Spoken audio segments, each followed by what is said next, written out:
दोस्तों जरा एक पल के लिए सोचो, आप अपनी गाड़ी में पेट्रोल डलवाते हो और कुछ दिन बाद ही इंजन से नॉक नॉक की आवाज आने लगती है, एवरेज गिर जाती है और जब आप सर्विस सेंटर पे गाड़ी चेक कराने जाते हो तो मैकेनिक बोलता है कि सर प्रॉब्लम गाड़ी में नहीं बल्कि उस पेट्रोल में है जो आप सभी पेट्रोल पंप्स में डलवा रहे हो। शॉक लगा है ना? पर अगर मैं आपको बताऊं कि ये कोई कल्पना नहीं बल्कि सच है कि आज का पेट्रोल सिर्फ पेट्रोल नहीं रहा, उसमें मिल रहा है इथेनॉल। सरकार कहती है इथेनॉल फ्यूल देश को बचा रहा है, पॉल्यूशन कम हो रहा है, लेकिन गाड़ी वाले कह रहे हैं कि उनके इंजन्स खराब हो रहे हैं। तो सवाल ये है, क्या इथेनॉल मिला हुआ फ्यूल वाकई सेफ है या फिर आपकी गाड़ी के साथ चुपके से कोई एक्सपेरिमेंट हो रहा है? तो हाँ जी मित्रों, स्वागत है आपका सीको के ऑफिशियल शो सिंपली साइंस में। चलो आज इसी सवाल को खोल के समझते हैं।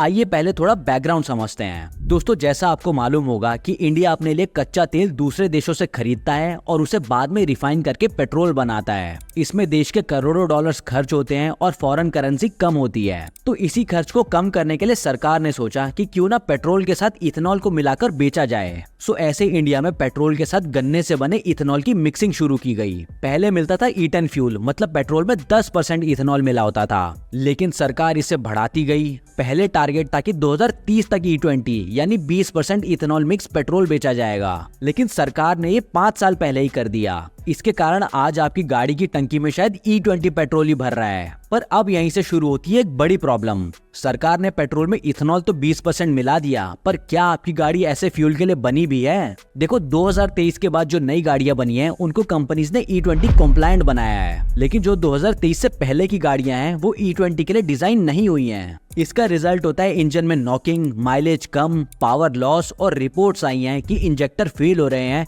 इंजन सीज हो रहे हैं। इंश्योरेंस कंपनीज भी कह रही हैं कि अगर नॉन कंप्लायंट गाड़ी में E20 फ्यूल से प्रॉब्लम आई तो कवरेज नहीं मिलेगा। इथेनॉल मिक्सिंग के लिए ब्राजील को हमेशा एग्जाम्पल के तौर पर दिया जाता है। वहाँ आज E100 फ्यूल भी चल रहा है, लेकिन एक डिफरेंस है, ब्राजील ने ये ट्रांजिशन 50 सालों में किया। लोगों को चॉइस मिली, चाहे तो नॉर्मल पेट्रोल लो चाहे इथेनॉल मिक्स वाला। फ्लेक्स फ्यूल कार्स पे सब्सिडीज दी गई ताकि कस्टमर्स आसानी से इथेनॉल मिक्स कंप्लायंट गाड़ियों पे शिफ्ट हो सकें। वहीं इंडिया में क्या हुआ, टारगेट 2030 था, लेकिन हमने 2025 में ही E20 पुश कर दिया। मतलब 5 साल पहले ही फास्ट फॉरवर्ड कर दिया बिना क्लियर पॉलिसी और कस्टमर्स को चॉइस दिए। तो फाइनल सवाल, क्या इथेनॉल मिक्स्ड पेट्रोल सेफ है या नहीं? साइंस का जवाब क्लियर है, इथेनॉल फ्यूल सेफ है, लेकिन सिर्फ उन इंजन्स के लिए जो इथेनॉल कंप्लायंट हैं। अप्रैल 2023 के बाद बने नए इंजन्स को E20 हैंडल करने के लिए डिजाइन किया गया है। अप्रैल 2025 के बाद आने वाली कार्स तो फुली परफॉर्मेंस कंप्लायंट भी होंगी, लेकिन अगर आपके पास 2020 की कार है या 2015 की बाइक है तो इथेनॉल ब्लेंडिंग लॉन्ग टर्म में इंजन लाइफ को खराब करेगा।